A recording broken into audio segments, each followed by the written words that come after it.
With me on the phone today, I'm so honored. Andy Summers of The Police is here. And he's talking to me today because he, doing his solo show, is coming to the Sugarloaf Performing Arts Center on Tuesday, July 25th. Oh, lovely. And the name of the show is The Cracked Lens and a Missing String, which from the sound of it has got to be about the imperfections of life. You've got to keep going anyway. And I guess you have to keep going, yeah. If a string breaks on stage, you have to keep playing. And if you're a good guitar player, you would play around it. You would, but I can't imagine. I play a little piano, and I can't imagine avoiding a section of the keyboard. No, I don't think so. Yeah, that would be difficult. Yeah, yeah, it's not quite the same, but still. But no, the guitar is better for that. Yeah, at least you have that. There are other places you can find that same note, but to be able to just alter it and move on, and you have to do the same, I guess, with photography. If you have a cracked lens and it will still work, take the picture, get the shot. Yeah, you'll still get the picture, and you'll see the photograph eventually, and maybe that crack made a really interesting thing in the picture. It's not necessarily a negative. It's maybe you like the crack. It has added something. In a weird way. I guess we all grew up trying to make the most immaculate photograph. Technically perfect. But as your sort of taste and sophistication develops, you look for these things that aren't supposed to be there, the warps, the cracks, the distortions. Certainly with guitar, we play our guitar through distortion boxes and fuzz boxes. So there's a certain element in art that you like that, the unexpected, the accidental, the sort of fortuitous accident that gives you, well, you know what, I like it. It's not turned out there, nice. I think it's added something. Yeah, sure. Well, that's a good way to look at everything, because all of us, we're all flawed. And if you can love us despite our flaws and say, well, that's actually a rather good, interesting flaw. Yeah. Then sometimes out of these so-called flaws comes the real strength, Yes. That's how you avoid becoming an axe murderer, I guess.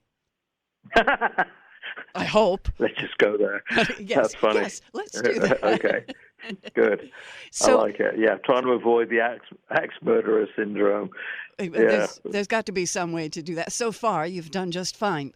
I'm assuming. Avoiding it. Unless there's something you haven't revealed to us. No, I haven't disclosed. No. We're clean here. It's so nice that your show that's coming to the Sugarloaf Performing Arts Center will be taking some of the things you love best and bringing them together. You will have your music, of course, but photography. You've been a photographer for years and a very talented one, and the written word, and putting them all together. Can you describe to us what we'll see when we're there that night? Yeah, sure. It's a sort of a mix of different things. It's definitely a multimedia event. We have a big screen. I have created sequences of photography that sort of each one goes in a different direction. But I've shot all over the world. From the Sahara to Japan to India, Morocco, the U.S. obviously. So there are several different sequences where I put special music that I'm playing live, solo guitar, with wonderful sounding, enhancements from the electronic gear. And I worked all these things out. This is all I practice. In its odd way, the pieces are like whatever the electronics produce, and then I sort of improvise while the film is up on the screen through these things, not a definite song. But then I do that with some of these that goes very well with photography.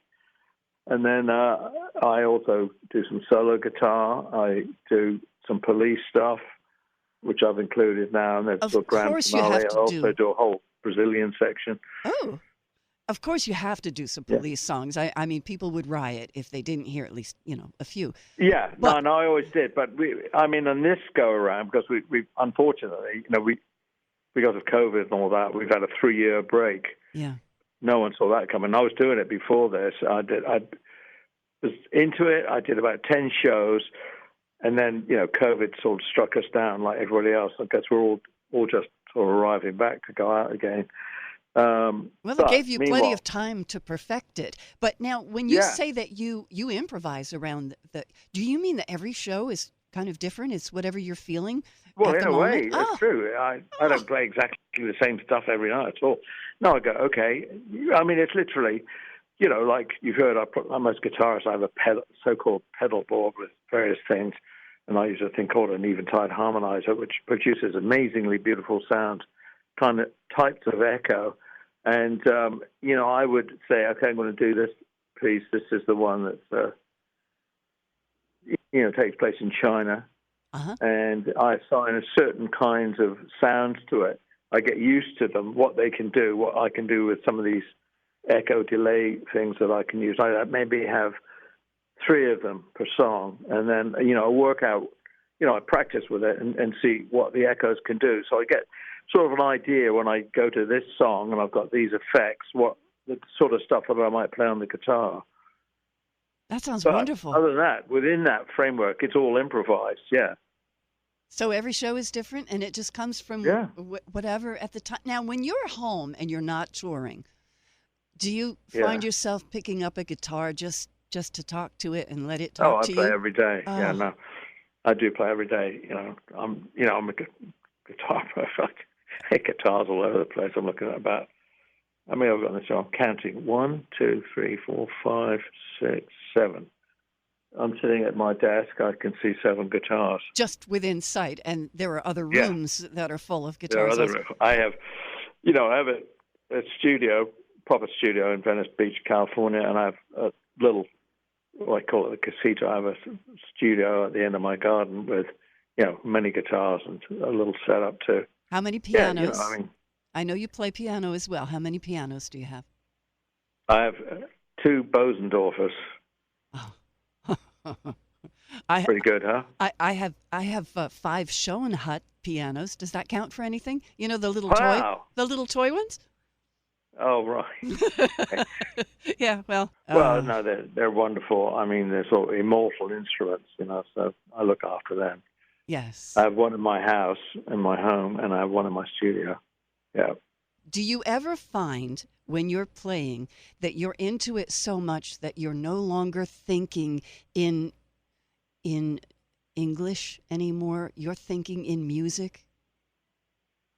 Yeah, I mean, I think that's as a composer, so-called creative person, I hope always that that's the zone you get into.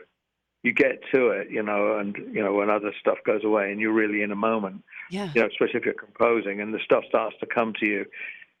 Sometimes you just have to sort of, go, all right, I must go and write some new music. And, so you go down and no inspiration whatsoever. But it's literally the act of playing. You can sort of intellectually draw on so why don't I do something like this?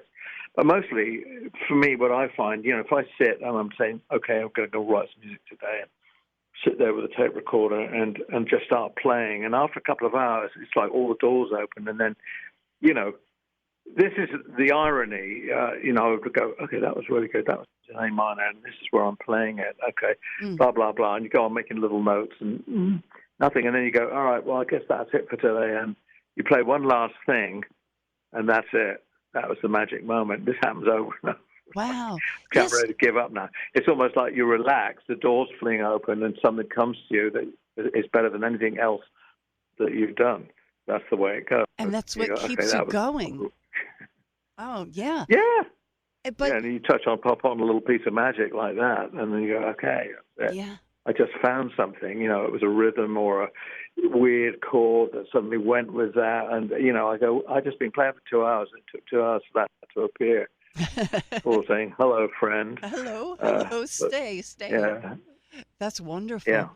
Yeah. You hear about so many people who wrote all of these songs for X number of years, and then you never hear another thing that they've written. And I guess some people just stop at some point, but you've never reached that point. Oh, no, I don't feel I've dried up or anything. I mean, if you're writing literally something like pop songs with lyrics and that, I mean, after maybe 40 years or so, you might get a bit tired of it. Yeah, I'm not really in that field. I'm not trying to do that. I'm always trying to find things on the guitar that other people haven't done. Yes, yes. You very don't difficult. exactly It's need very to do it. difficult. You don't exactly need to write a hit song to pay the bills this month. No, I'm in a pretty free place. Oh, it's a wonderful thing. I'm so glad that you're coming to Orange County.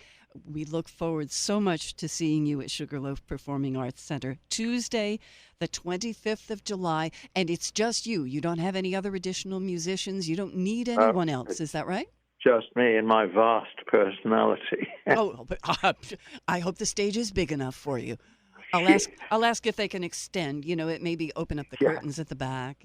Yeah. Okay. Thank you. Thank you so much for your time today. We look forward nice to talk to you. Thank you so much. Yes, all right, thank all you. Best. Andy Summers. Bye. Get your tickets at omeevents.com.